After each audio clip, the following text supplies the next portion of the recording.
Muito boa noite para você, 18 horas em São Paulo, seja muito bem-vindo. Estamos começando aqui mais uma edição de Os Pingos nos Is. Hoje, segunda-feira, dia 9 de maio de 2022, estaremos juntos até às 8 da noite com a Ana Paula Henkel, José Maria Trindade, Guilherme Fiuza e mais uma vez hoje com a gente o Roberto Mota. Vamos aos destaques. TSE divulga respostas para sugestões da defesa e diz que não há sala escura de apuração. Petrobras anuncia aumento de 40 centavos no preço do diesel para as distribuidoras. Um deputado petista interpreta comemoração de gol como sinal de apoio a Lula. São os destaques desta segunda-feira para você. Seja bem-vindo. Começando os Pingos nos Is. Opinião.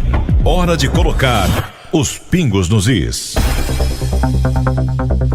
O presidente do Tribunal Superior Eleitoral, ministro Edson Fachin, encaminhou aos integrantes da Comissão de Transparência das Eleições nesta segunda-feira o ofício com as respostas técnicas da Corte às opiniões e recomendações feitas pelas Forças Armadas. No documento, Fachin analisa os 7 tópicos destacados pelos militares. Segundo o ministro, seu objetivo com as respostas é apenas prestigiar o diálogo no âmbito da comissão e que o quadro de normas aplicáveis ao ano eleitoral já está definido e estabilizado. Além disso, Fachin disse no documento que os militares confundem conceitos técnicos e que não há uma sala escura de apuração dos votos. No entanto, o documento afirma que existe sim uma centralização dos equipamentos que fazem a totalização de votos dentro da corte. Edson Fachin concluiu o ofício alegando que o TSE manterá firme atuação voltada a garantir a paz e a segurança nas eleições. O nosso primeiro destaque desta segunda-feira, a gente vai a Brasília para análise de José Maria Trindade, que nos diz dessa resposta enviada pela Corte Eleitoral ao Ministério da Defesa. Boa noite para você, bom começo de semana, Zé.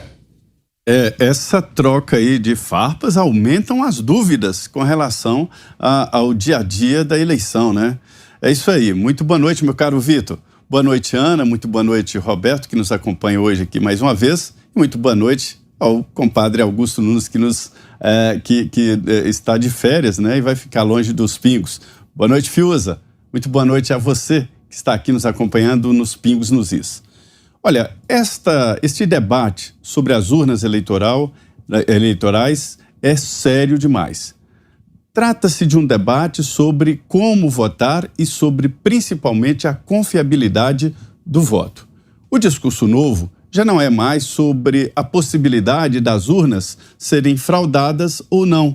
Eu até acredito que as urnas podem não serem próprias para fraude, né? A fraude não poderia ser em larga escala, mas urna a urna, isso poderia acontecer. O grande debate aí está em torno da credibilidade do processo eleitoral. E isso é o ponto mais importante. Nós temos, por exemplo, a Alemanha, que conhece, sabe de técnicas para um voto seguro através de urnas eletrônicas, mas não o faz porque não acha seguro misturar ali a confiabilidade das urnas, porque o voto, segundo alguns cientistas, né, ele tem que ser materializado. O voto não pode ser tão abstrato que não transmita a certeza do voto. Este é o debate que chegou para ficar. Eu acho que não há mais como negar que, num determinado momento, o processo eleitoral terá que migrar para o voto impresso. Não é debate sobre tecnologia, este é um debate errado, mas é um debate sobre a execução do voto e a credibilidade da justiça eleitoral. Essa nossa justiça eleitoral, que é uma jabuticaba, quando a gente diz isso, é uma peça que só existe no Brasil, ela é poderosa demais. Ela analisa o que foi votado no Congresso Nacional, emite normas que, na verdade, são leis, as normas eleitorais traçadas pelo TSE significam leis, responde à consulta. É o único ponto da justiça que se admite consultas.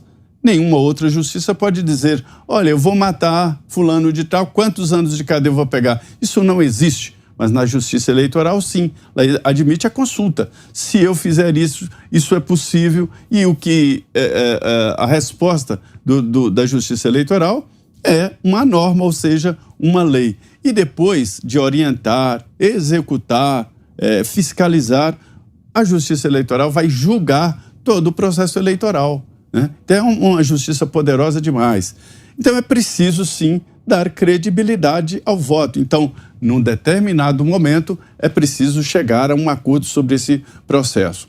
Não estamos aqui atacando a justiça eleitoral e nem o processo eleitoral. A urna eletrônica não pode ser o fim em si mesmo. Ou seja, falar mal da urna eletrônica não é falar mal da justiça, não é falar mal do processo eleitoral.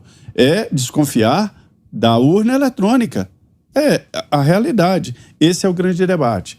E eu sinto aí nas últimas horas que há um grande mal-estar no Tribunal Superior Eleitoral, porque achava que ao convidar o Ministério da Defesa para entrar no grupo, ou seja, no grupo que fiscaliza, eles chegariam ali, olhariam e ok, tudo bem. Não. Chegaram profissionais de guerra cibernética, analisaram, deram sugestões e querem respostas. Só sairão com as respostas claras.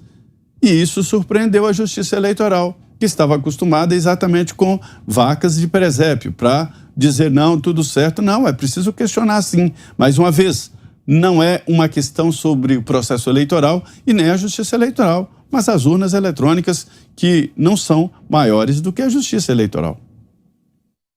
E você, Guilherme Fiuza, que achou dessa resposta do TSE? Fiuza, boa noite. Boa noite, Vitor Brown, Zé Maria Trindade, Ana Paula Henkel, bem-vindo Roberto Mota, boa noite a todos. Então não tem transparência nenhuma, que é como desconfiavam todos aqueles que recebem do TSE motivos para desconfiar dele, recebem do TSE. Então é isso, é uma instituição que faz política, é uma instituição que faz solenidades políticas, adulando personalidades ligadas a um dos candidatos, evidentemente ao opositor ao presidente da República, que é contra quem o TSE acaba dirigindo, né, todas as suas oposições. E essa resposta do Luiz Edson Fachin confirma isso. Ele diz que as normas estão todas estabelecidas, que ele respondeu quase por educação, que ele diz, né? Respondeu ali, ainda deixando uma farpa, né? Dizendo que confundem, que não conhecem. Então só ele conhece, não é isso? Só os donos desta capitania hereditária sabem o que é o processo. Eles não querem que fale mal do processo. Eu nunca vi isso em democracia.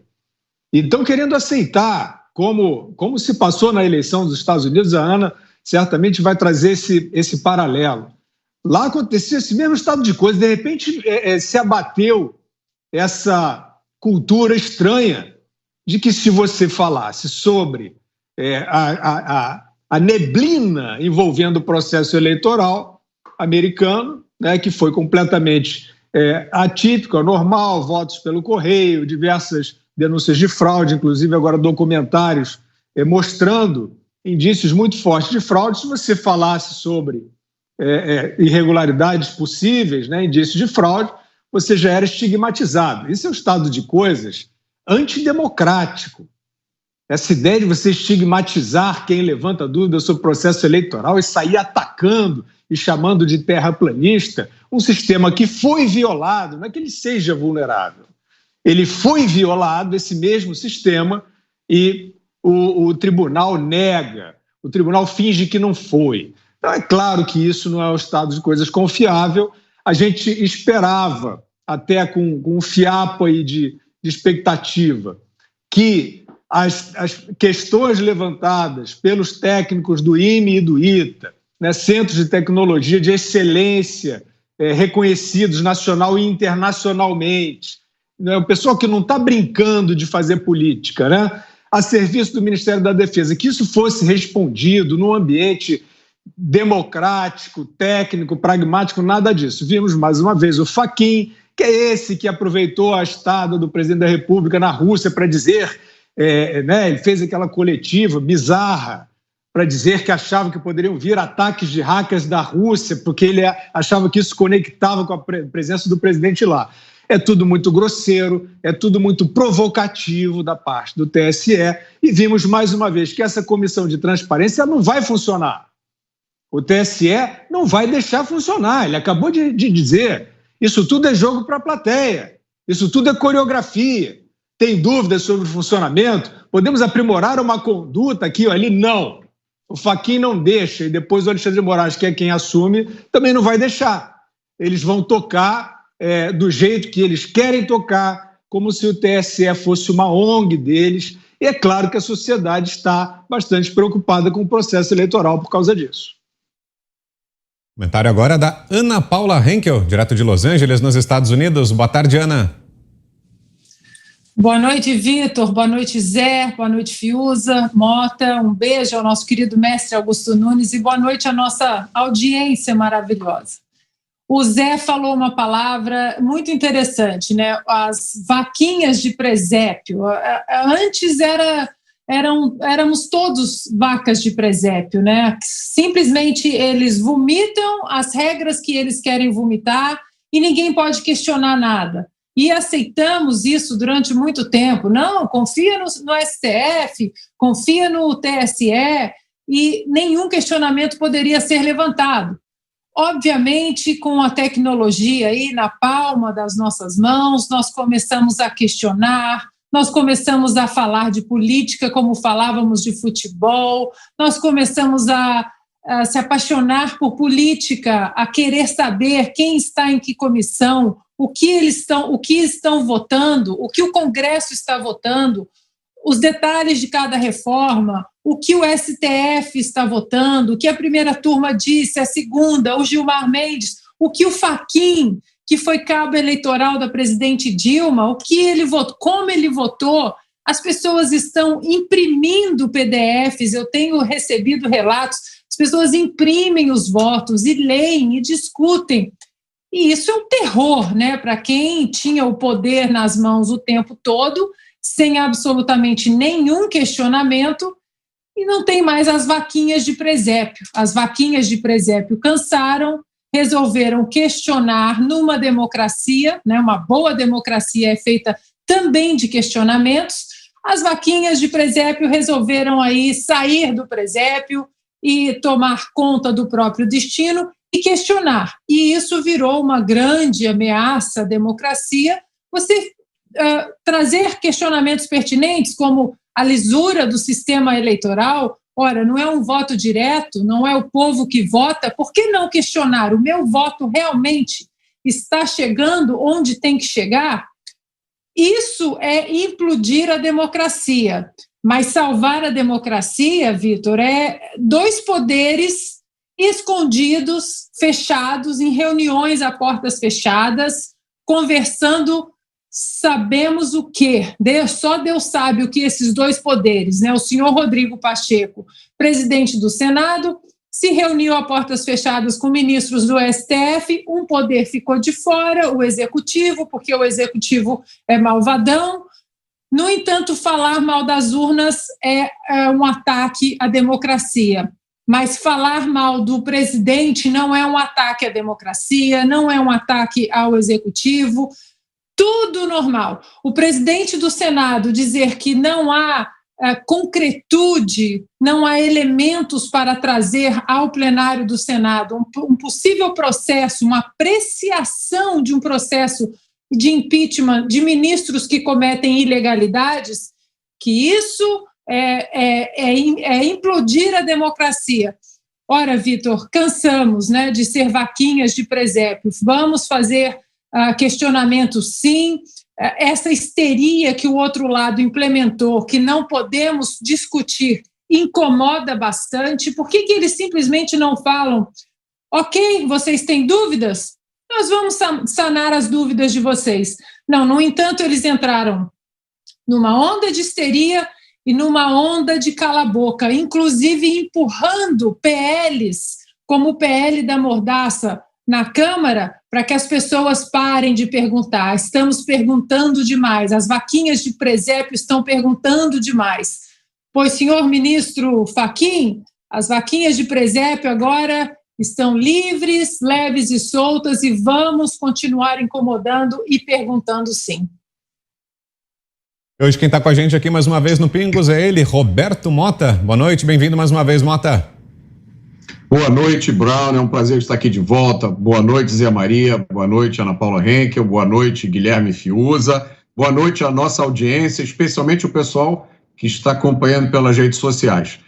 Pois é uma situação esquisita, né? Essa resposta do TSE começar com a declaração de que o plano de ação terminou em 17 de dezembro de 2021 e que já está tudo determinado. Então, convidaram os militares para quê? Bom, eu abaixei o documento que tem a resposta do TSE e comecei a dar uma lida. É um documento longo, tem 35 páginas, é preciso analisar com profundidade as respostas. Muitas delas envolvem conceitos avançados de estatística. Mas há pelo menos 2 tópicos que a gente já pode discutir aqui. O tópico 3, que trata da totalização dos votos com redundância nos TREs. A proposta das Forças Armadas é que, ao mesmo tempo em que se mantém o processo de totalização centralizado no TSE, como é hoje, também seja feita uma totalização nos TREs, como era feito antigamente. As 2 seriam feitas em paralelo, o que geraria uma redundância do processo, aumentando, como diz as Forças Armadas, a auditabilidade e resiliência cibernética do sistema. A resposta do TSE é que a proposta das Forças Armadas, com o devido respeito, contém equívoco quanto à descrição da realidade da totalização. O TSE diz o seguinte: a análise deixa de considerar que a centralização foi somente de equipamentos, sem que tenha acontecido mudança no arco de competências jurídicas das entidades envolvidas, né? Agora, a questão central realmente é de tecnologia e de equipamento, porque a apuração é feita, a totalização é feita de forma centralizada no TSE. O que cria realmente um ponto único de falha. Quem domina um pouco da matéria de tecnologia sabe disso, né? Toda vez que você tem um sistema centralizado dessa forma, você cria um ponto único de falha. E tem o tópico 4 também, que é muito interessante. As Forças Armadas dizem que o trabalho de auditoria fica prejudicado, considerando-se uma resolução do TSE que restringiria o escopo dos trabalhos de auditoria, a independência e a autonomia técnica das equipes de auditoria, né? E aí as Forças Armadas dizem: o trabalho de fiscalização não substitui uma auditoria. Eu prometo que vou ler com detalhes o relatório, vou ter comentários mais embasados, mas por enquanto é isso. Tem 2 tópicos que chamam a atenção pela clareza e assertividade das colocações das Forças Armadas e pela resposta do TSE, que fica sem endereçar os pontos que foram levantados.